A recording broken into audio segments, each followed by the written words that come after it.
नमश्चंडिकाय नमः। अथ दुर्गा सप्तशती पाठ है। अथ देव्या कवचम। महर्षि मार्कंडे बोले, हे पितामह, संसार में जो गुप्त हो और जो मनुष्य की सब प्रकार से रक्षा करता हो और जो आपने किसी को आज तक न बताया हो, वह कवच मुझे बताइए। श्री ब्रह्मा जी कहने लगे, अत्यंत गुप्त सब प्राणियों की भलाई करने वाला कवच मुझसे सुनो। प्रथम शैलपुत्री, दूसरी ब्रह्मचारिणी, तीसरी चंद्रघंटा, चौथी कुष्मांडा, पांचवी स्कंदमाता, छठी कांत्यायनी, सातवीं कालरात्रि, आठवीं महागौरी, नवीं सिद्धदात्री। यह देवी की 9 मूर्तियां हैं और यह नव दुर्गा कहलाती है। आग में जलता हुआ, रण में शत्रु से घिरा हुआ, विषम संकट में फंसा हुआ मनुष्य यदि दुर्गा के नाम पर स्मरण करे तो उसको कभी हानि नहीं होती। रण में उसके लिए कुछ भी आपत्ति नहीं है और न ही उसे किसी प्रकार का दुख या डर ही होता है। हे देवी, जिसने श्रद्धा पूर्वक तुम्हारा स्मरण किया है उसकी वृद्धि होती है और जो तुम्हारा चिंतन करते हैं उनकी निसंदेह रक्षा करने वाली हो। चामुंडा प्रेत पर, वाराही भैंसे पर, रौद्री हाथी पर, वैष्णवी गरुड़ पर अपना आसन जमाती है। माहेश्वरी बेल पर, कौमारी मोर पर, हाथ में कमल लिए हुए विष्णु प्रिया लक्ष्मी जी कमल के आसन पर विराजमान हैं।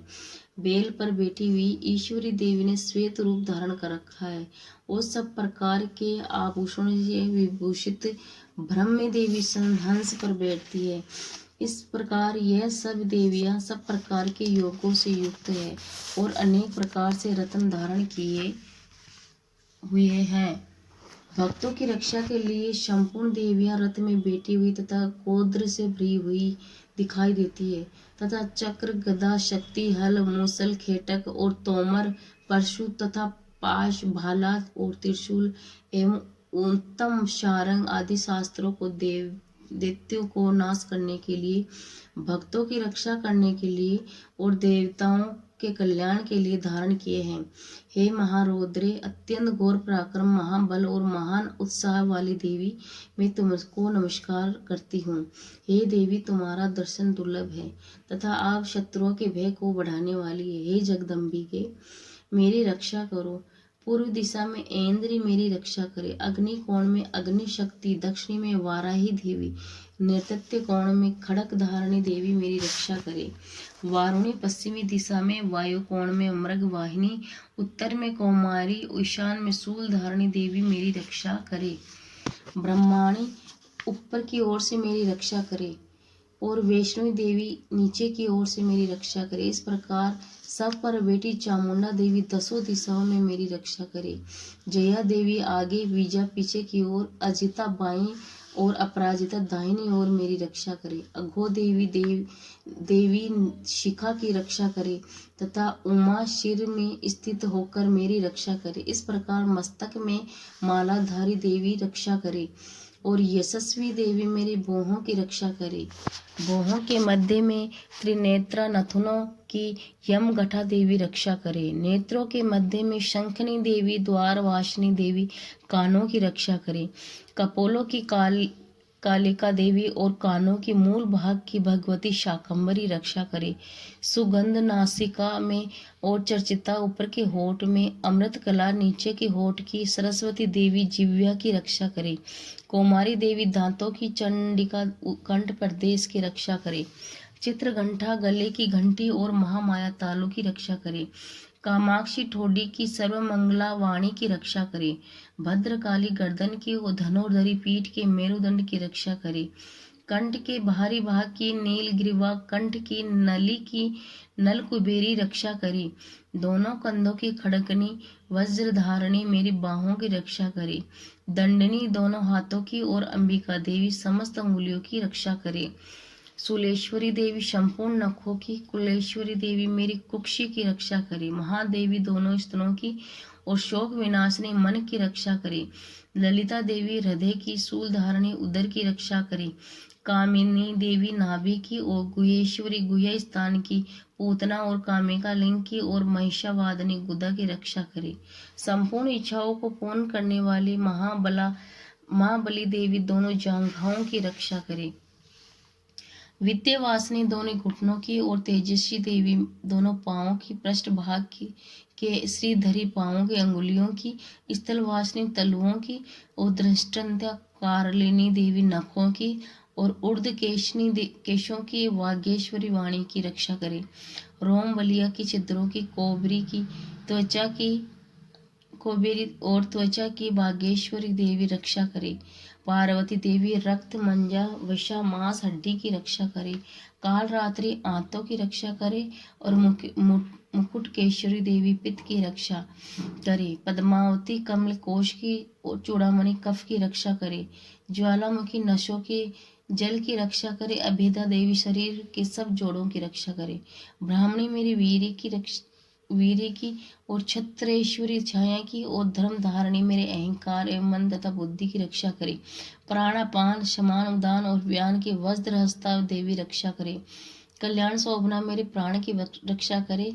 रस रूप गंध शब्द तथा स्पर्श इन विषयों का अनुभव करते समय योगिनी देवी मेरी रक्षा करे तथा मेरे सद्गुणों रजोगुण तमोगुण की रक्षा नारायणी देवी करे। आयुष की रक्षा वाराही देवी करे। वैष्णवी देवी की तथा चक्रणी देवी मेरी यश कीर्ति लक्ष्मी धन विद्या की रक्षा करे। इंद्राणी मेरे शरीर की रक्षा करे और हे चंडिके आप मेरे पशुओं की रक्षा करिए। महालक्ष्मी मेरे पुत्रों की रक्षा करे और भैरवी मेरी पत्नी की रक्षा करे। मेरे पति की शुभता तथा मार्ग की क्षमाकारी देवी रक्षा करे। राजा के दरमियान में महालक्ष्मी तथा सब और व्याप्त रहने वाली विजया देवी चारों ओर से मेरी रक्षा करे। जो स्थान रक्षा रहित हो वहाँ कवच में रह गया हो उसकी पापों का नाश करने वाली जयंती देवी रक्षा करे। अपना शुभ चाहने वाले मनुष्य को बिना कवच के एक पग भी नहीं रखना चाहिए, क्योंकि कवच रखने वाला मनुष्य जहाँ जहाँ भी जाता है वहाँ वहाँ उसे अवश्य ही धन लाभ होता है तथा विजय प्राप्त करता है। वह जिस अभिष्ट वस्तु की इच्छा करता है वह उसके इस कवच के प्रभाव से अवश्य मिलती है और वह इसी संसार में महाऐश्वर्य को प्राप्त करता है। कवचधारी मनुष्य निर्भय होता है और वह तीनों लोकों में मान्य होता है। देवी का यह कवच देवताओं के लिए भी कठिन है। जो नित्य प्रति नियम पूर्वक तीनों संध्याओं को श्रद्धा के साथ यह पाठन करता है उसे देव शक्ति प्राप्त होती है। वह तीनों लोगों को जीत सकता है और अकाल मृत्यु से रहित होकर 100 वर्षों तक जीवित रहती है। उसकी तुला चर्म रोग विस्फोटक आदि समस्त व्याधियां समूल नष्ट हो जाती है। वो स्थावर जंगम और कृत्रिम विष दूर होकर उनका कोई आशा नहीं होता तथा समस्त अभिचारक प्रयोग और इस तरह से जितने भी यंत्र मंत्र तंत्र इत्यादि होते इस कवच के हृदय में धारण कर लेने पर नष्ट हो जाते हैं। इसके अतिरिक्त पृथ्वी पर विचरने वाले भूचर नभचर जलचर प्राणी उपदेश मात्र से सिद्धि होने वाले निम्न कोटि के देवता जन्म के साथ प्रकट होने वाले देवता कुल देवता कंठमाला डाकिनी शाकिनी अंतरिक्ष में विचरने वाली अत्यंत बलवती भयानक डाकनियां ग्रहभूत यक्ष गंधर्व राक्षसी ब्रह्म राक्षस बेताल कुष्मांड और भैरव आदि अनिष्टकारक देवता भी उस मनुष्य को जिसके अपने हृदय में यह कवच धारण किया हुआ देखते ही भाग जाते हैं। इस कवच को धारण करने से मान और तेज बढ़ता है। जो मनुष्य इस कवच का पाठ करके के पश्चात सप्तशती चंडिका का पाठ करता है उसका यश जगत में विख्यात होता है तथा जब तक वन पर्वत का अनादि इस भूमंडल पर स्थित है तब तक वह पौत्र और संतान परंपरा बनी रहती है। फिर देहांत होने पर ऐसा मनुष्य परम पद को प्राप्त होता है जो देवताओं के लिए भी कठिन है। अतः मन में सुंदर धारण करके भगवान शंकर के साथ आनंद करता हुआ परम मोक्ष को प्राप्त होता है। बोलो माँ जगत जननी मैया की जय। नव दुर्गा मैया की जय। माँ दुर्गा मैया की जय। अथ अर्गला स्तोत्र। मार्कंडे जी कहते हैं, जयंती मंगला काली भद्रकाली का पालिनी दुर्गा क्षमा शिव धात्री स्वाहा स्वेदा इन नामों से प्रसिद्ध देवी तुम्हें मैं नमस्कार करती हूँ। हे देवी तुम्हारी जय हो। प्राणियों के संपूर्ण दुख हरने वाली तथा सब में व्याप्त रहने वाली देवी तुम्हारी जय हो। कालरात्रि तुम्हें नमस्कार है। मधुकेटव दैत्यों का वध करने वाली, ब्रह्मा को वरदान देने वाली देवी तुम्हें नमस्कार है। तुम मुझे रूप दो, जय दो, यश दो, काम और क्रोध आदि शत्रुओं का नाश करो। हे महिषासुर का नाश करने वाली, भक्तों का सुख देने वाली देवी तुम्हें नमस्कार है। तुम मुझे सुंदर स्वरूप दो, विजय दो, मेरे शत्रुओं को नष्ट करो। हे रक्त बीज का वध करने वाली, हे चंड मुंड का नाश करने वाली, तुम मुझे रूप दो, जय दो, यश दो, काम क्रोध और शत्रुओं का नाश करो। हे सुम निशुम धूम्राक्ष राक्षस का मर्दन करने वाली, हे देवी मुझको स्वरूप दो, विजय दो, यश दो और मेरे शत्रुओं का नाश करो। हे पूजती युगल चरण वाली देवी, हे संपूर्ण सौभाग्य प्रदान करने वाली देवी, तुम मुझे रूप दो, जय दो, यश दो और काम क्रोध आदि शत्रुओं का नाश करो। हे देवी तुम्हारे रूप और चरित्र अमित है, तुम सब शत्रुओं का नाश करने वाली हो। तुम मुझे रूप दो, जय दो, यश दो और मेरे काम क्रोध और शत्रुओं का नाश करो। पापों को दूर करने वाली चंडिके, इस संसार में जो भक्ति से तुम्हारा पूजन करता है उनको तुम रूप दो, जय दो, विजय दो, यश दो और उनके शत्रुओं का नाश करो। रोगों का नाश करने वाली हे चंडिके, जो भक्ति पूर्वक तुम्हारी पूजा करते हैं उन्हें तुम रूप दो, जय दो, यश दो और काम क्रोध आदि शत्रुओं का नाश करो। हे चंडिके, इस संसार में जो भक्ति से क्रोध और शत्रुओं का नाश करो। हे चंडिके, इस संसार में जो भक्ति से तुम्हारी पूजा करता है उनको रूप दो, जय दो, यश दो और उनके समस्त शत्रुओं का नाश करो। हे देवी मुझे सौभाग्य दो और आरोग्य दो, परम सुख दो, रूप दो, जय दो, यश दो और मेरे काम क्रोध आदि शत्रुओं का नाश करो। हे देवी जो मुझसे बैर रखता है उनका नाश करो। मुझे अधिक बल प्रदान कर स्वरूप रूप, जय, यश और मेरे शत्रुओं का संहार करो। हे देवी मेरा कल्याण करो, मुझे उत्तम संपत्ति प्रदान करो। रूप, जय, यश और काम क्रोध आदि शत्रुओं का नाश करो। हे देवता सब राक्षसों के मुकुट रत्नों से स्पर्श हुए चरणों वाली देवी, हे अंबिके मुझे रूप दो, विजय दो, यश दो और मेरे शत्रुओं का नाश करो। और हे देवी अपने भक्तों का विद्वान, कीर्तिवान और लक्ष्मीवान बनाओ और उन्हें रूप दो, जय दो, यश दो और उनके शत्रुओं का नाश करो। हे प्रचंड देवतियों के विमान का नाश करने वाली चंडिके, मुझे शरणागत को रूप दो, जय दो, यश दो और मेरे सभी शत्रुओं का नाश करो। हे चार भुजा वाली, हे ब्रह्मा द्वारा प्रशंसित परमेश्वरी, मुझे रूप, जय, यश और मेरे क्रोधों को नष्ट करो। निरंतर भक्ति से भगवान विष्णु से सदा स्तुति करती हुई हे अंबिके मुझे रूप दो, जय दो, यश दो और मेरे शत्रुओं को नष्ट करो। हिमाचल कन्या पार्वती के शंकर भगवान से स्तुति करती हुई हे परमेश्वरी, मुझे रूप दो, यश दो और मेरे शत्रुओं का नाश करो।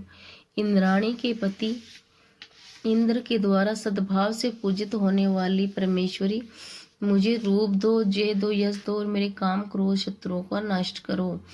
प्रचंड भूदंड से दैत्यों के घमंड को नष्ट करने वाली तुम मुझे रूप दो, जय दो, यश दो और मेरे शत्रुओं का नाश करो। हे देवी तुम अपने भक्तों को सदा असीम आनंद देती हो, मुझे रूप, जय, यश और मेरे काम क्रोध शत्रुओं को नष्ट करो। हे देवी मेरी इच्छा अनुसार चलने वाली सुंदर स्त्री मुझे प्रदान करो, सुंदर पुरुष मुझे प्रदान करो, जो कि संसार सागर में तारने वाली तथा उत्तम कुल से उत्पन्न हुई हो।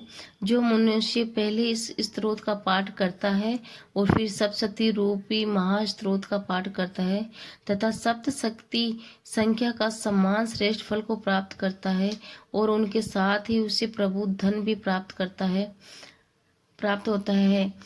हे देवी उन सबकी मनोकामना पूर्ण करो। इस तरह अगला स्तोत्र पाठ यही समाप्त होता। बोलो नव दुर्गे मैया की जय।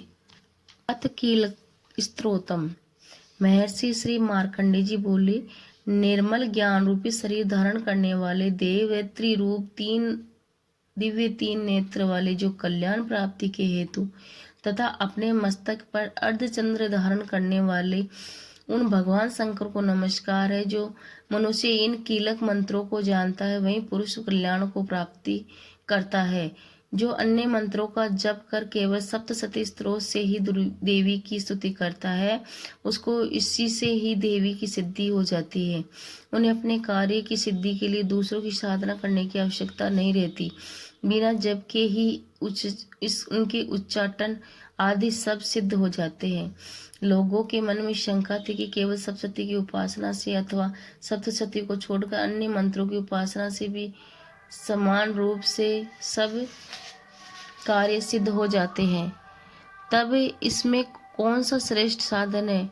लोगों की इस शंका को ध्यान में रखकर भगवान शंकर ने अपने पास आए हुए जिज्ञासुओं को समझाते हैं कि यह सप्तशती नामक संपूर्ण स्त्रोत ही कल्याण को देने वाला है। इसके पश्चात भगवान शंकर ने चंडिका का सप्तशती नामक स्त्रोत को गुप्त कर दिया। अतः मनुष्य इसको बड़े पुण्य से प्राप्त करता है। जो मनुष्य कृष्ण पक्ष की 14 तथा अष्टमी को एकाग्रचित होकर देवी के अपना सर्वस्व समर्पित करता है और फिर उसे प्रसाद रूप में ग्रहण करता है, उस पर दुर्गा देवी प्रसन्न होती है, अन्यथा नहीं होती। इस प्रकार सिद्धि के प्रतिबंध रूप कीलक के द्वारा भगवान शंकर ने इस स्त्रोत को किलित कर रखा है। जो पुरुष इस सप्तशती को निष्कीलन करके नित्य पाठ करता है वह सिद्ध हो जाता है। वहीं देवों के पार्षद होता है और अन्य गंधर्व होता है। सर्वत्र विचरते रहने पर भी उस मनुष्य को इस संसार में कहीं कोई डर नहीं होता। अब आप मनुष्य के वश में नहीं पड़ता और मरकर मोक्ष की प्राप्ति हो जाती है, किंतु इस कील की विधि को जानकर सप्तशती का पाठ करना चाहिए। जो ऐसा नहीं करता वे नष्ट हो जाता है। कीलन और निष्कीलन संबंधी जानकारी के पश्चात यह स्त्रोत निर्दोष होता है और विद्वान पुरुष इस निर्दोष स्त्रोत का पाठ आरंभ करते हैं। स्त्रियों में जो कुछ सौभाग्य आदि दिखाई देता है वह सब कुछ इसी पाठ की कृपा है। इसलिए इस कल्याणकारी स्त्रोत का पाठ सदा पाठ करके कृपा प्राप्त करता है। इसलिए इस कल्याणकारी स्त्रोत का पाठ सदा करना चाहिए। इस स्त्रोत का सने सने पाठ करने से भी स्वल्प फल की प्राप्ति होती है। इसके उच्च स्वर से इसका पाठ आरंभ करना चाहिए। जिस देवी के प्रसाद से ऐश्वर्य, सौभाग्य, आरोग्य, संपत्ति, शत्रुनाश और परम मोक्ष की प्राप्ति होती है, उस देवी की स्तुति मनुष्य को अवश्य करनी चाहिए। इस तरह ये कील स्तोत्रम पाठ समाप्त होता है। बोलो माँ भगवती मैया की जय।